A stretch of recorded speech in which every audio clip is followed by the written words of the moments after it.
ನಾವು ಫಸ್ಟು ಒಂದು ಸ್ಮಾರ್ಟ್ಫೋನ್ನ ತೊಗೊಳಕ್ಕೆ ಹೋದಾಗ ಏನು ನೋಡ್ತೀವಿ, ರ್ಯಾಮು, ಪ್ರೊಸೆಸರು, ಬ್ಯಾಟ್ರಿ ಕೆಪಾಸಿಟಿ ಎಷ್ಟಿದೆ. ಇಲ್ಲ ತುಂಬ ಜನ ಮೊದಲು ನೋಡೋದೇ ಕ್ಯಾಮ್ರಾ ಎಷ್ಟು ಮೆಗಾ ಪಿಕ್ಸೆಲ್ ಇದೆ ಅನ್ನೋದು. ಹೌದು, ಏಕೆಂದರೆ ನಮಗೆ ಯಾವ ರೀತಿ ಇದೆ ಅಂತಂದರೆ, ಹೆಚ್ಚು ಮೆಗಾ ಪಿಕ್ಸೆಲ್ ಅಂತಂದರೆ ಒಳ್ಳೆ ಕ್ಯಾಮ್ರಾ, ಒಳ್ಳೆ ಕ್ವಾಲಿಟಿ ಕ್ಯಾಮ್ರಾ ಅನ್ನೋದು ನಮ್ಮದು.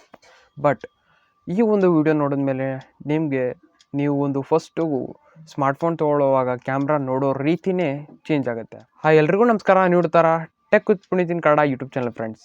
ಇವತ್ತಿನ ಈ ಒಂದು ವಿಡಿಯೋದಲ್ಲಿ ನಾನು ನಿಮಗೆ ಮೆಗಾ ಪಿಕ್ಸೆಲ್ ಇದ್ದರೆ ಮಾತ್ರ ಕ್ಯಾಮ್ರಾ ಬೆಸ್ಟ್ ಕ್ವಾಲಿಟಿ ಇರುತ್ತಾ, ಕಂಪ್ಲೀಟಾಗಿ ಮಾಹಿತಿನ ಈ ಒಂದು ವಿಡಿಯೋದಲ್ಲಿ ನಿಮಗೆ ತಿಳಿಸ್ಕೊಡ್ತೀನಿ. ಸೊ ಯಾರು ಹೊಸಬ್ರು ನಮ್ಮ ಚಾನಲ್ಗೆ ಬಂದಿದ್ದಾರೆ ಇವಾಗ ಸಬ್ಸ್ಕ್ರೈಬ್ ಆಗಿ, ಅದರ ಜೊತೆ ಇವಾಗಲೇ ಈ ಒಂದು ವಿಡಿಯೋ ಇಷ್ಟ ಆದರೆ ಲೈಕ್ನ ಮಾಡಿ. ಸೊ ಬನ್ನಿ ವಿಡಿಯೋನ ಸ್ಟಾರ್ಟ್ ಮಾಡೋಣ. ಫಸ್ಟು ನಾವು ಮೆಗಾ ಪಿಕ್ಸೆಲ್ ಅಂತಂದರೆ ಏನು ಅಂತ ತಿಳ್ಕೊಳ್ಳೋಣ. ಮೆಗಾ ಪಿಕ್ಸೆಲ್ ಅಂತಂದರೆ ನಾವು ಒಂದು ಫೋಟೋ ಕ್ಲಿಕ್ ಮಾಡಿದಾಗ ಅದರಲ್ಲಿ ತುಂಬ ಡಾಟ್ಸ್ಗಳಿರುತ್ತೆ. ಅಂದರೆ ತುಂಬ ಸಣ್ಣ ಸಣ್ಣ ಡಾಟ್ಸ್ಗಳು ಸೇರಿ ಒಂದು ಫೋಟೋ ರೆಡಿಯಾಗಿರುತ್ತೆ. ಆ ಒಂದು ಡಾಟ್ಸ್ಗಳಿಗೆ ನಾವು ಪಿಕ್ಸೆಲ್ಸ್ ಅಂತ ಹೇಳ್ತೀವಿ. ಸೊ ಈ ರೀತಿ ತುಂಬ ಪಿಕ್ಸೆಲ್ಸ್ಗಳು ಸೇರಿ ಒಂದು ಇಮೇಜ್ ಆಗಿರುತ್ತೆ. ಈಗ ಎಕ್ಸಾಂಪಲ್ 1 MB ಕ್ಯಾಮ್ರಾ ಅಂತಂದರೆ ಅದರಲ್ಲಿ 10 ಲಕ್ಷ ಪಿಕ್ಸೆಲ್ಗಳಿರುತ್ತೆ. ಅದೇ 12 MB ಅಂತಂದರೆ 1.2 ಕೋಟಿ ಪಿಕ್ಸೆಲ್ಸ್ಗಳಿರುತ್ತೆ. 50 MB ಅಂತಂದರೆ 5 ಕೋಟಿ ಪಿಕ್ಸೆಲ್ಗಳು ಇರುತ್ತೆ. ಇನ್ನೂ ಈಸಿಯಾಗಿ ಹೇಳಬೇಕು ಅಂತಂದರೆ, ಈ ಹೆಚ್ಚು ಮೆಗಾ ಪಿಕ್ಸೆಲ್ಗಳಿದ್ದರೆ ಹೆಚ್ಚು ಡೀಟೇಲ್ ಇರುತ್ತೆ. ಹಾಗಾದರೆ ನೀವು ಹೇಳ್ಬೋದು, ಓ ಹೌದಲ್ಲ, ಮತ್ತು ಹೆಚ್ಚು ಡೀಟೇಲ್ ಅಂತಂದರೆ ಒಳ್ಳೆ ಕ್ವಾಲಿಟಿ ಇರುತ್ತೆ, ಚೆನ್ನಾಗಿ ಫೋಟೋ ಬರುತ್ತೆ ಅಂತ. ಬಟ್ ಇಲ್ಲೇ ಇರೋದು ಟ್ವಿಸ್ಟು. ನೀವು ಒಂದು ಫೋಟೋನ ತೆಗಿತೀರಾ ನಿಮ್ಮ ಫೋನಲ್ಲಿ ಅಂತಂದರೆ ಅದರಲ್ಲಿ ಮೇಯ್ನಾಗಿ ಈ 4 ಇರಲೇಬೇಕು, ಆಯಿತಾ. ಒಂದು ಫಸ್ಟ್ ಬಂದು ಸೆನ್ಸರ್ ಸೈಜ್, ಆಯಿತಾ. ಸೆನ್ಸರ್ ಸೈಜ್ ಜಾಸ್ತಿ ಇದ್ದಷ್ಟು ಅದು ಹೆಚ್ಚು ಬೆಳಕನ್ನು ಕ್ಯಾಪ್ಚರ್ ಮಾಡ್ಕೊಳ್ಳುತ್ತೆ. ಹೆಚ್ಚು ಬೆಳಕನ್ನು ಕ್ಯಾಪ್ಚರ್ ಮಾಡ್ತು ಅಂತಂದರೆ ಒಂದು ಒಳ್ಳೆ ಕ್ವಾಲಿಟಿ ಫೋಟೋ ಬರುತ್ತೆ. ನೆಕ್ಸ್ಟು ಲೆನ್ಸ್ ಕ್ವಾಲಿಟಿ ಕೂಡ ಇಂಪಾರ್ಟೆಂಟ್ ಆಗುತ್ತೆ. ಏನಕ್ಕೆ ಅಂತಂದರೆ ಒಂದು ಎಕ್ಸಾಂಪಲ್ ಕೊಡ್ತೀನಿ ನೋಡಿ. ನಿಮ್ಮ ಕಣ್ಣು ಮುಂದೆ ಒಂದು ಮಸುಕಾದ ಗಾಜು ಇದ್ದರೆ ಯಾವ ರೀತಿ ಕಾಣುತ್ತೆ. ಲೆನ್ಸ್ ಕ್ವಾಲಿಟಿ ಚೆನ್ನಾಗಿಲ್ಲ, ಬಟ್ 200 MB ಕ್ಯಾಮ್ರಾ ಇದೆ ಅಂತಂದರೆ ನೋ ಯೂಸ್, ಆಯಿತಾ.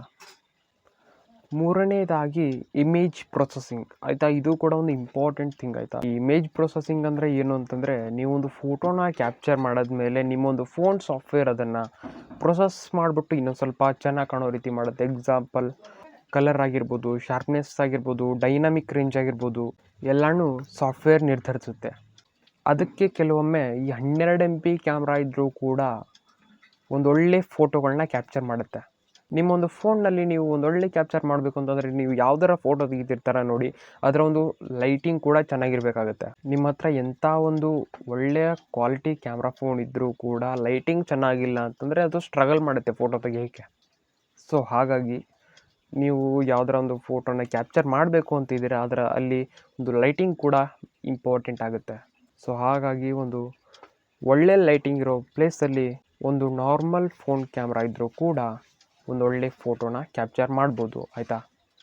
ಈಗಾದರೆ ನೀವು ಕೇಳ್ಬೋದು, 12 MB ಕ್ಯಾಮ್ರಾದಲ್ಲೇ ನಾವು ಒಂದು ಒಳ್ಳೆ ಫೋಟೋನ ಕ್ಯಾಪ್ಚರ್ ಮಾಡ್ಬೋದು ಅಂತಂದರೆ ಮತ್ತು ಈ 200 MB 108 MB ಸೊ ಇದಕ್ಕೆ ಬೇಕು ಅಂತ ನೀವು ಕೇಳೋದಾದರೆ, ಈ ಮೆಗಾ ಪಿಕ್ಸೆಲ್ ಏನಕ್ಕೆ ಇಂಪಾರ್ಟೆಂಟ್ ಆಗುತ್ತೆ ಅಂತಂದರೆ, ನಾವು ಫೋಟೋನ ಏನು ಝೂಮ್ ಮಾಡ್ತೀವಿ ನೋಡಿ, ಸೊ ಅವಾಗ ಕ್ವಾಲಿಟಿ ಒಂದು ಸ್ವಲ್ಪ ಚೆನ್ನಾಗಿರಬೇಕು ಅಂತಂದರೆ ಈ ಒಂದು ಮೆಗಾ ಪಿಕ್ಸೆಲ್ ಬೇಕಾಗತ್ತೆ.